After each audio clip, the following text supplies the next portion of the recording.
제가 이제 이번에 이제 그 신학교에 이제 가서 이제 새로운 또 이제 그 학생들을 만나게 되었는데, 그분들 중에 특별히 한 분이 이 한국에 대한 많은 관심을 갖고 있었고, 그래서 이제 한국에 대해서 이런저런 이제 질문을 하셨습니다. 근데 그분은 이렇게 한국에 얼마만큼 이제 기독교가 이제 많이 전파가 되었고, 또 얼마나 많은 교회들이 있고, 뭐 대형 교회들이 있는 것들을 이제 잘 아시면서 이 한국 기독교가 그렇게 짧은 시간 내에 어떻게 그렇게 빠르게 성장하게 됨으로 말미암아 오늘날 참으로 많은 그리스도인들이 있고 또 많은 교회가 그렇게 세워질 수 있었는지에 대해서 그것이 매우 놀랍다라는 그런 말씀을 하셨습니다. 그래서 제가 그분이 하시는 얘기를 들으면서 그분에게 해줄 수 있는 말은 그냥 한 가지밖에 없었습니다. 그것은 다 하나님의 은혜입니다.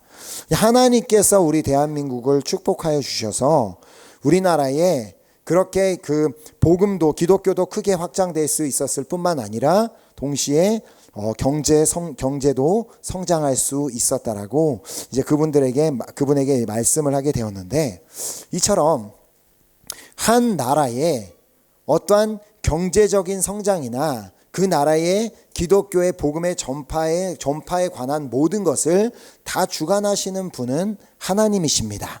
자, 또한 하나님께서는 그 어떤 나라만 주관하시는 분이 아니라 우리 한 사람 한 사람의 삶도 주관하고 계십니다. 자, 오늘 본문에서 다윗이 바로 이 하나님의 주권을 찬양하고 있습니다. 자, 그래서 다음 11절에 보면 여호와여 위대하심과 권능과 영광과 승리와 위엄이 다 주께 속하였사오니 천지에 있는 것이 다 주의 것이로소이다. 여호와여 주권도 주께 속하였사오니 주는 높으사 만물의 머리이심이니이다. 자, 이 다윗의 고백처럼 모든 것은 다 하나님께 속하여 있습니다. 자, 위대하심과 권능과 영광과 승리와 위엄이 다 주께 속하여 있습니다. 자, 그 뜻은 우리의 삶에 일어나는 모든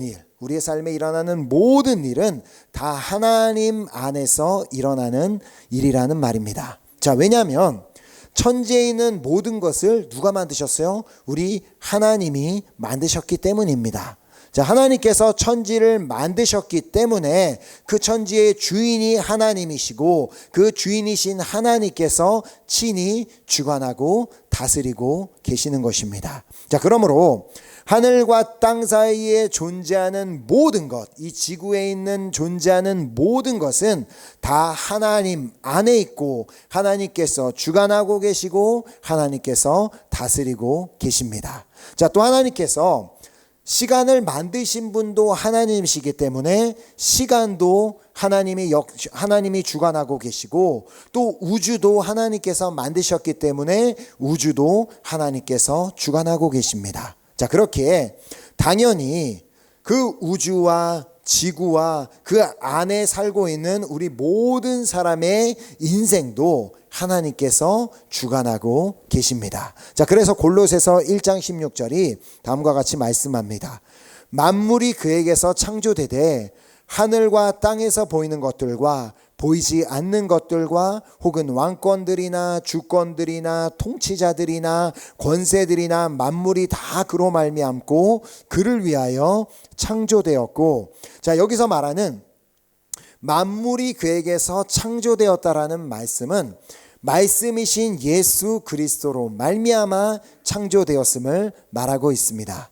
자, 요한복음 1장이 이를 말씀하고 있습니다. 요한복음 1장 1절에서 3절에 태초에 말씀이 계시니라. 이 말씀이 하나님과 함께 계셨으니 이 말씀은 곧 하나님이시니라. 그가 태초에 하나님과 함께 계셨고 만물이 그로 말미암아 지은 바 되었으니 지은 것이 하나도 그가 없이는 된 것이 없느니라.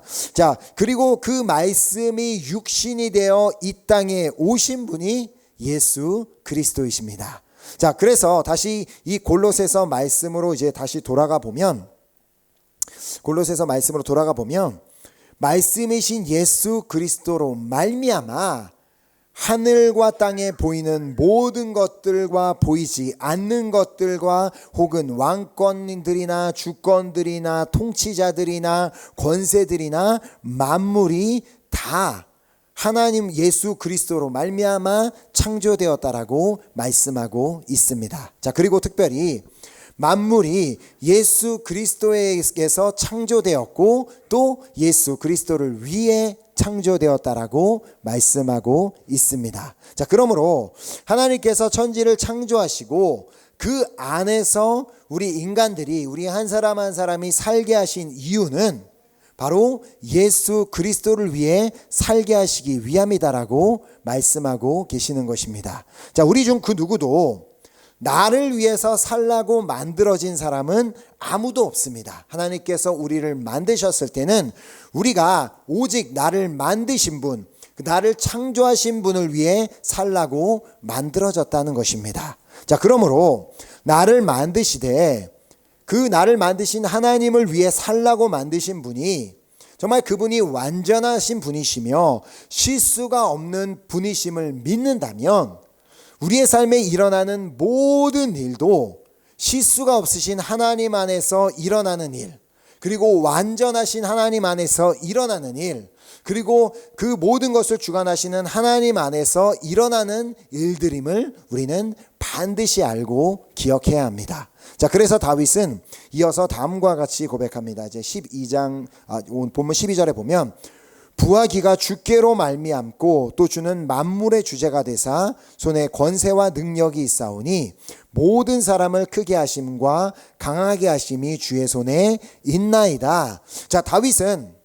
모든 만물을 창조하신 분이 하나님이심을 믿었고 또 모든 만물을 주관하시는 분임을 믿었습니다. 자, 그렇기에 그는 하나님은 모든 만물을 창조하셨기 때문에 부와 귀도 주관하시는 분이심을 믿었음을 바로 이 말씀을 통해서도 우리는 확인할 수 있고 또 시편 40편 17절을 통해서도 보게 됩니다. 자, 40편 17절에 다음과 같이 고백합니다. 나는 가난하고 궁핍하오나 주께서는 나를 생각하시오니 주는 나의 도움이시오 나를 건지시는 이시라 나의 하나님이여 지체하지 마소서. 자, 다윗은 하나님은 장님이 아니시고 하나님은 분명히 자신의 모든 상황을 다 보고 계신 분이실 뿐만 아니라 지금 자신의 그 상황에서 그 자신의 그 지금 비록 가난하고 궁핍한 상황 가운데 있지만 그 가운데서 나에게 먹을 것과 다른 것들을 허락하여 주실 수 있는 분이 하나님이심을 믿었던 것입니다. 자, 그래야 하나님께서는 가난을 허락하실 수도 있고 또 부를 허락하실 수도 있는 분이시다라는 것을 다윗은 분명하게 믿고 있었습니다. 자, 또한 자신에게 영광을 허락하실 수도 있고 또 영광을 허락하지 않으실 수도 있는 분임을 다윗은 분명하게 알았습니다. 자, 그러므로 우리 역시도 우리가 예수 그리스도를 위해 지음을 받았다고 할지라도 그 주님을 위해 우리가 만들어졌다 할지라도 나를 지으신 분이 나에게 부를 허락하지 않으신다면 그냥 나는 그 모습 그대로 예수님을 위해 살면 되는 것이고 그리고 나를 지으신 분이 나에게 영광을 허락하시지 않는다 할지라도 나는 그 모습 그대로 예수님을 위해 살면 되는 것입니다. 자, 또한 주님의 손에 권세와 능력이 있기에 나를 크게 하시거나 강하게 하시는 것도 다 하나님의 주권임을 다윗은 알고 있었습니다. 자, 그러므로 나를 지으신 하나님께서 나를 크게 함이 필요하시다면 나를 크게 하실 것이고 나를 강하게 함이 필요하시면 하나님께서 강하게 하실 것입니다. 자, 하나님께서는 삼손에게 다른 사람에게는 없는 큰 힘을 특별히 그에게 허락하여 주셨습니다. 자, 이스라엘을 블레셋으로부터 구원하여 주시기 위해서 그를 선택하여 그런 힘을 허락하여 주셨던 것이었습니다. 자, 그러나 그는 그 힘을 하나님의 뜻을 위해 사용하는 것이 아니라 여자에게 눈이 멀어 하나님의 말씀을 지키지 않았고 그래야 하나님께서는 그가 가지고 있던 힘을 거두어 가셨습니다. 자, 하나님께서 그의 힘을 거두어 가시자 그는 블레셋 사람들의 손에 잡히게 되었고 그로 말미암아 그의 두 눈은 뽑히게 되었고 기둥에 묶여서 블레셋 사람들에게 조롱을 당하는 상황에 처하게 됩니다. 자, 그때 삼손이 마지막으로 하나님께 다음과 같이 구했습니다. 자, 사사기 16장 28절에 보면 삼손이 여호와께 부르짖어 이르되 주 여호와여 구하옵나니 나를 생각하옵소서. 하나님이여 구하옵나니 이번만 나를 강하게 하사 나의 두 눈을 뺀 블레셋 사람에게 원수를 단번에 갚게 하옵소서.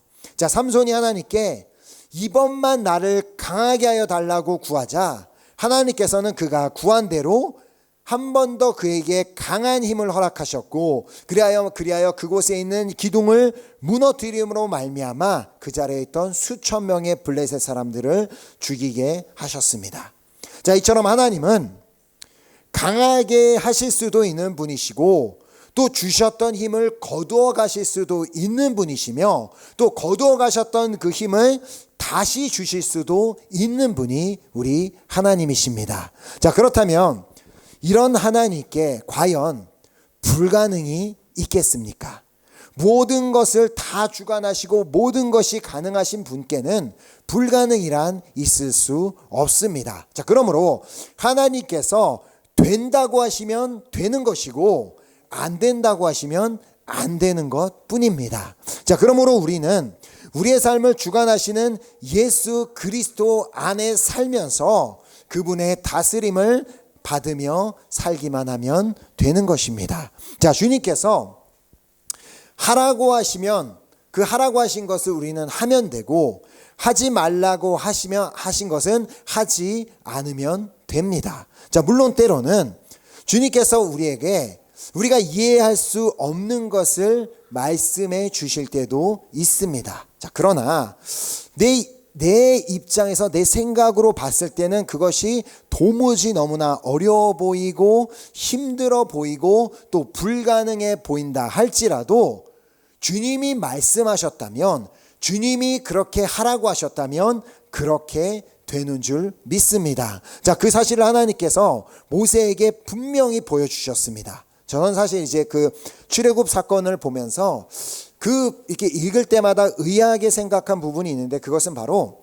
모세가 바로왕 앞에 나아가는 그 장면입니다. 자, 출애굽기 5장 1절에 이렇게 기록하고 있습니다. 그 후에 모세와 아론이 가서 바로에게 이르되 이스라엘 하나님 여호와의 말씀에 내 백성을 보내라. 그들이 광야에서 내 앞에 절기를 지킬 것이니라 하셨나이다. 자, 이 말씀의 이제 중요한 부분이 모세와 아론이 바로에게 갔다라고 기록하고 있는데 어떻게 애굽 백성도 아닌 노예로 있는 이스라엘 백성이 감히 한 나라의 왕 앞에, 그것도 아무 나라의 왕도 아니라 그때 당시에 강대국이었던 애굽 왕 앞에 나아갈 수 있었겠냐는 것입니다. 일반 애굽 백성도 왕 앞에 나아가는 것이 허락되지 않았을 텐데, 쉽게 허락되지 않았을 텐데, 이스라엘 백성, 애굽 백성들을 섬기고 있는 이스라엘 백성 중에 두 사람이 바로왕 앞에 나아간다는 것 자체는 사실 거의 있을 수 없는 일이었습니다. 자, 그러나 그것이 가능했던 이유가 무엇이었을까요? 그것은 바로보다 더 크신 하나님께서 가라고 하셨기 때문에 가는 것이 가능했습니다. 자, 그렇게 모세와 아론은 하나님께서 가라고 하셨더니 하나님의 말씀에 순종해서 바로한테 가려고 하니까 바로를 만나러 갈 수가 있네. 그렇게 해서 바로 앞에 서서 하나님께서 전하라고 하신 말씀을 전합니다. 내 백성을 보내라. 그들이 광야에서 내 앞에 절기를 지킬 것이니라. 자, 여기서 우리가 한번 바로의 입장에서 생각해 본다면, 바로 왕의 입장에서 생각해 본다면 너무 어이없지 않겠습니까? 어느 날 갑자기 노예로 일하고 있는 이스라엘 백성 중에 두 사람이 자신을 찾아와서는 자기를 섬기고 있는 하나님께서 말씀하셨습니다. 하나님이 우리를 보내주라고 하십니다라고 그런 얘기를 한다면 왕이 그 얘기를 듣고 그랬어? 그래 그럼 잘 가라고 할 왕이 이 세상에 어디 있겠습니까? 자, 그래서 바로가 그들에게 바로 대답합니다. 바로가 바로 대답했습니다. 자, 죄송합니다. 바로가 가로되 여호와가 누구간데 내가 그 말을 듣고 이스라엘을 보내겠느냐? 나는 여호와를 알지 못하니 이스라엘도 보내지 아니하리라. 어찌 보면 이 바로 왕의 반응은 당연한 반응이었습니다. 우리가 바로였어도 우리가 그 왕의 자리에 있었다 할지라도 똑같은 반응을 보였을 겁니다. 뭐? 지금 장난하냐고 나랑. 여호와 그게 누군데, 네가 누군데 감히 나한테 와서 나를 보내라 마라 말을 하고, 네가 믿는 신이 뭔진 모르겠는데 그 신이 뭐 보내라 그랬다 해서 보내다라고? 지금 뭔 소리를 하는 거야 라면서 그렇게 비웃었을 수 있습니다. 자, 그러나 결과적으로 어떤 일이 일어났는지를 우리는 출애굽기를 읽으면서 다 알고 있습니다. 그러므로 인간적으로는 이해가 되지 않는다 할지라도 모세가 처음에 이해를 못했잖아요. 하나님, 내가 어떻게 그럴 수가 있습니까? 내가 누구라고 가서 그런 일을 할 수 있겠습니까? 이해가 되지 않는다 할지라도 하나님께서 내가 이스라엘 백성을 애굽에서 인도하여 내겠다라고 말씀하셨다면 그 말씀대로 그대로 되는 것입니다. 자, 하나님께서 지팡이를 들고 손을 바다 위로 내밀어 갈라지게 하라고 하셨다면 실제로 바다가 갈라지게 되는 것입니다. 자, 또 하나님께서 이스라엘 자손이 바다 가운데 육지로 행할 것이다라고 말씀하셨다면 실제로 육지로 행하게 되는 것입니다. 자, 그래서 예레미야 33장 2절이 말씀합니다. 이를 행하시는 여호와, 그것을 만들며 성취하시는 여호와, 그의 이름을 여호와라 하는 이가 이와 같이 이르시도다. 자, 이를 행하는 여호와, 그것을 만들며 성취하시는 여호와, 하나님께서 그렇게 하시겠다라고 결단했으면 그렇게 행하시는 분이라는 말씀입니다. 자, 그러므로 하나님, 우리가 우리의 수준으로는 감히 이해가 되지 않는다 할지라도 그 일들을 행하시고 또 이루시는 분이 우리 하나님이십니다. 자, 예수님께서도 이 땅에 오셔서 당신이 그렇게 말씀하셨다면 그 말씀대로 다 이루는 분이심을 친히 보여주셨습니다. 자, 어느 날 예수님을 향해 자신들을 긍휼히 여겨달라고 소리치는 10명의 나병 환자들에게 가서 제사장들에게 너희의 몸을 보이라는 말씀을 하셨습니다. 나병 환자들이 지금 예수님께 소리를 쳤을 때는 무슨 말이에요? 예수님, 지금 당장 우리를 치료해 주세요라는 그런 부탁이었는데 예수님께서는 그 자리에서 그들을 치료해 주시는 것이 아니라 그냥 도리어 제사장들에게 가서 몸을 보이라라는 말씀을 하셨을 뿐입니다. 자, 제사장들에게 몸을 보여주는 것은 레위기서에 보면 제사장들이 이 사람이 나병이 걸린 사람인지 아니면 나병에서 나은 사람인지를 그것을 판단하는 것이 제사장에게 달려 있었기 때문이었습니다.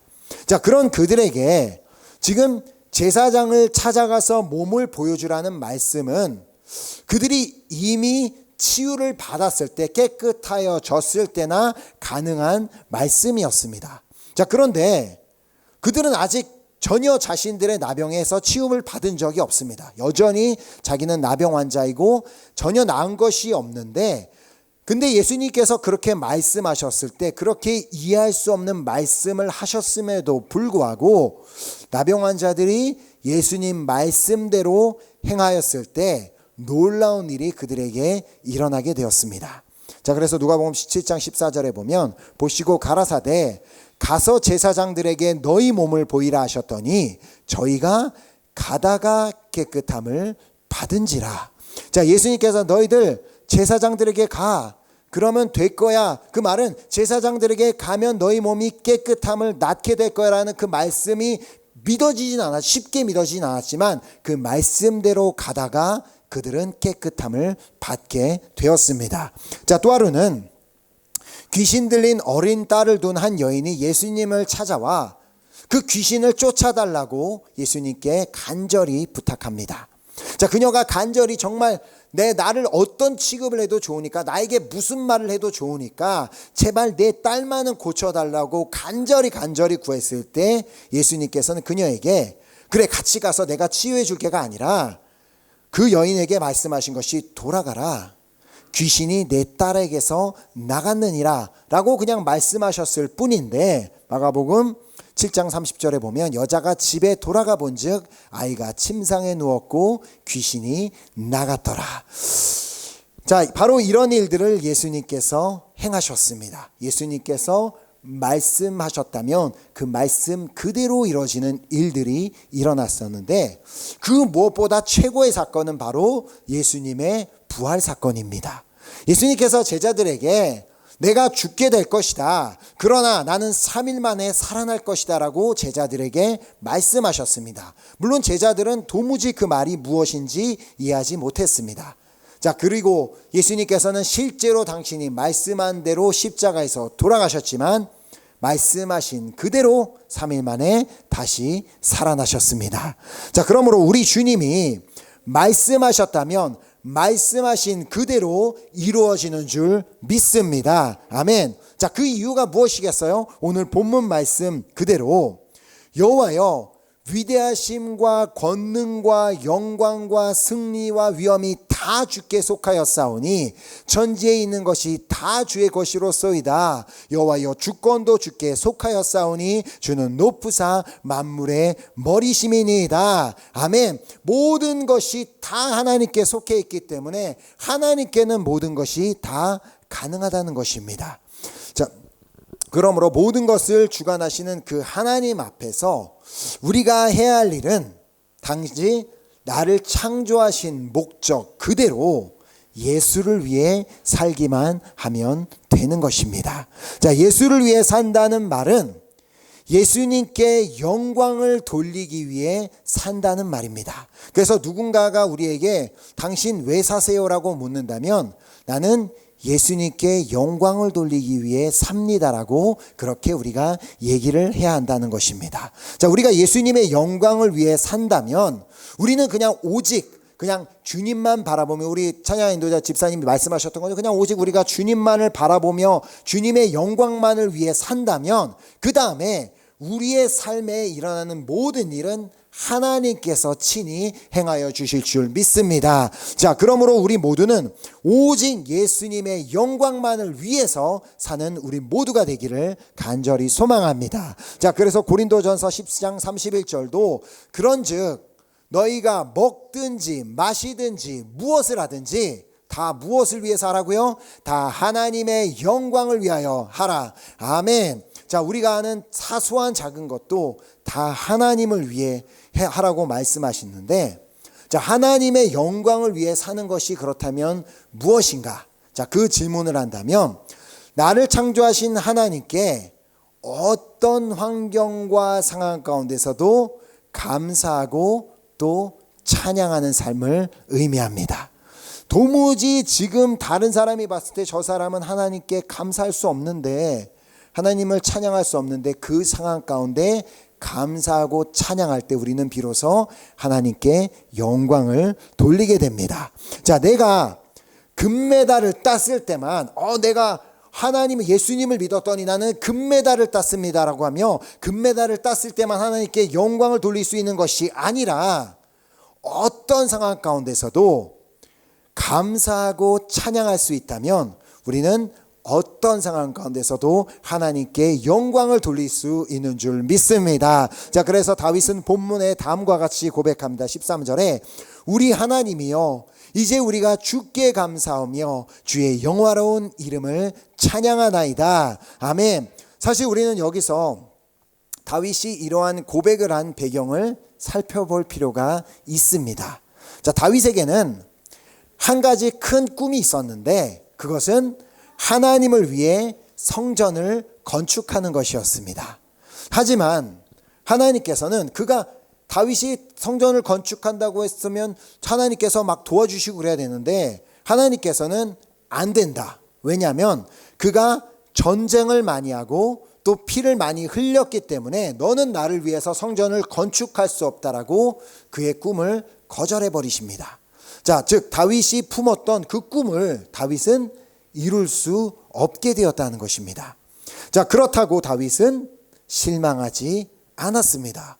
하나님 어떻게 그러실 수 있어요가 아니라 오히려 그 상황 가운데서 실망하지 않고 자신의 아들 솔로몬이 하나님의 성전을 지을 수 있도록 자신은 최선을 다해 모든 것을 다 준비해 줍니다.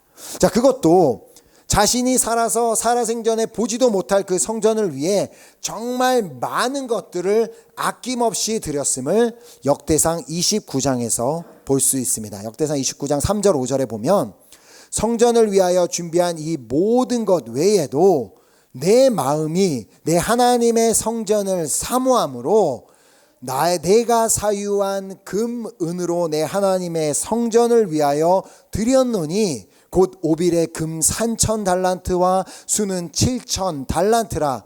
모든 성전벽에 입히며 금, 은 그릇을 만들며 장인의 손으로 하는 모든 일에 쓰게 하였노니, 다윗이 하나님의 성전을 위해 바친 것이 어느 정도였냐면 성전벽에 다 입힐 정도의 그 어마어마한 양, 그리고 그 남은 것으로 그릇을, 금은 그릇을 만들 정도로 정말 많은 것을 하나님께 드렸다는 것입니다.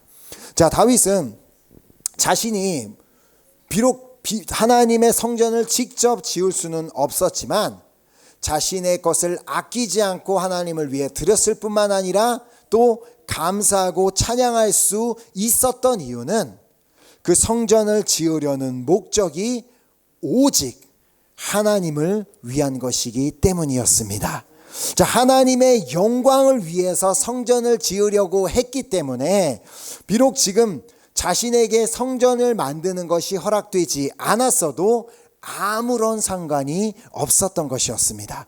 그것이 만약 자신의 꿈을 이루는 것이었다면, 자신의 영광을 위한 것이었다면, 자신의 이름을 알리기 위한 것이었다면 하나님께서 안 되라고 하셨을 때 좌절하고 낭망하고 실망할 수 있었지만, 그러나 하나님이 거절하셨음에도 불구하고 전혀 낭망할 필요가 없었던 것은, 네, 그렇습니다. 나는 하나님 당신을 위해서 하려고 했던 것이니까 나보고 짓지 말라고 하시면 그럼 내 아들이 지으면 되고, 그러면 하나님의 성전을 위해서 내가 가진 것을 다 드리겠습니다라고 그렇게 기쁨으로 하나님께 드릴 수 있었던 것입니다. 자, 그래서 그에게는 어떠한 믿음이 있었냐면, 하나님이 안 된다고 하셨으면 안 되는구나 라고 그렇게 받아들이는 믿음이 다윗에게 있었던 것입니다. 자, 그러면 오늘 나를 돌아본다면, 오늘 나의 삶을 돌아본다면, 그렇다면 나는 과연 오늘 하나님의 영광을 위해서 살고 있다고 생각하십니까? 지금 내가 가진 그 꿈이, 내가 갖고 있는 그 비전이 정말 하나님의 영광을 위해 품은 꿈이라고 생각하십니까? 뭐 말은 다들 잘하죠. 내가 세계 최고의 누구가 되면 거기서 하나님의 영광을 돌려보겠다. 근데 우리는 아직 거기가 안 돼봤으니까 우리가 그때 할 줄 안 할 줄 모르잖아요. 그러니까 우리는 그 말은 그렇게 잘하지만 정말 내가 거기 그렇게 되고자 하는 목적이 정말 하나님의 영광을 위해서인가? 아니면 나는 혹시 바벨탑을 쌓고 있는 것은 아닌가? 그것을 우리가 돌아봐야 되며, 나는 정말 오늘 하루를 살 때에도 나는 정말 예수님을 위해 살고 있다라고 생각하십니까? 또한 주님께서 안 된다고 하시면 안 되는구나 라고 알고 그렇게 믿음으로 받아들이며, 또 주님께서 된다고 하시면 내 생각에는 안 될 것 같은데라 할지라도 주님께서 하시겠구나라고 받아들이는 그 믿음이 나에게 있냐는 것입니다.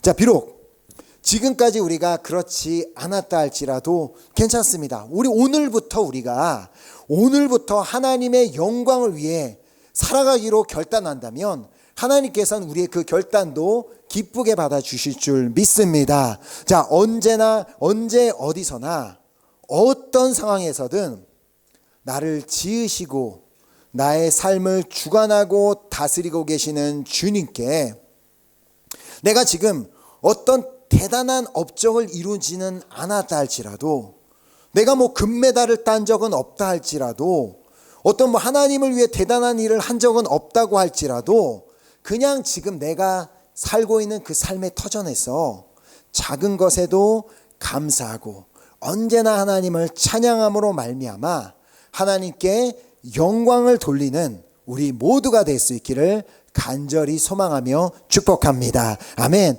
오늘 우리에게 정말 이 결단이 있었으면 좋겠습니다. 하나님께서 나를 만드신 이유는 하나님의 영광을 위해 살라고 나를 만드셨고, 그러므로 내가 하나님의 영광을 위해 사는 방법은 정말 어떠한 상황과 환경 가운데서도 감사하고 찬양할 수 없는 상황 가운데서도 그곳에서 감사하고 찬양한다면 우리는 하나님께 영광을 돌리는 삶을 살 수 있는 줄 믿습니다. 아멘. 오늘 그 귀한 결단을 가지고 우리 찬양팀 나오셔서 함께 우리 찬양하고 우리 기도했으면 좋겠습니다. 특별히 제가 아까 이제 그 10명의 나병 환자에 대해서 말씀을 드렸는데, 그 이야기 뒤에 이어지는 내용을 아마 아시는 분들이 많이 계실 거라고 생각합니다. 자, 그렇게 예수님께서 가라고 하셔서 10명의 나병 환자가 그 제사장들을 만나러 가는 길에 깨끗하게 치유함을 받았습니다. 그런데 그 중에 오직 한 명만 예수님께 돌아와서 영광을 감사와 찬양을 함으로 예수님께 영광을 돌렸습니다. 그리고 나머지는 어디 갔는지 무엇을 했는지 전혀 알지 못했습니다. 오늘 우리는 그 다른 9명의 예수님께 돌아오지 않은 사람들을 손가락질하기보다는 예수님께 돌아와서 감사하고 찬양한 그 나병 환자들이 되었으면 좋겠습니다. 하나님께서는 오늘 그렇게 주님 앞에 돌아와 주님의 영광을 위해 살아가는 자들을 찾고 계신다고 믿습니다. 그냥 나의 삶의 터전에서 내가 뭐 대단한 일을 한 적은 없다 할지라도 그냥 나의 삶의 터전에서 감사하고 찬양할 때 하나님께서는 우리를 통하여서도 충분히 영광 받으시는 줄 믿습니다. 오늘 우리의 영광 받으실, 우리의 찬양 받기에 합당하신 그 위대하신 그 하나님을 바라보며 우리 함께 믿음으로 우리 하나님을 높여드리며, 하나님 이 시간 내가 주님께 감사하고 주님께 앞에 찬양하오니 하나님 이 시간 주님만이 홀로 영광 받아 주시기를 간절히 소망합니다 라는 그 마음을 가지고 우리 함께 우리 찬양하고 우리 기도하는 시간 갖도록 하겠습니다.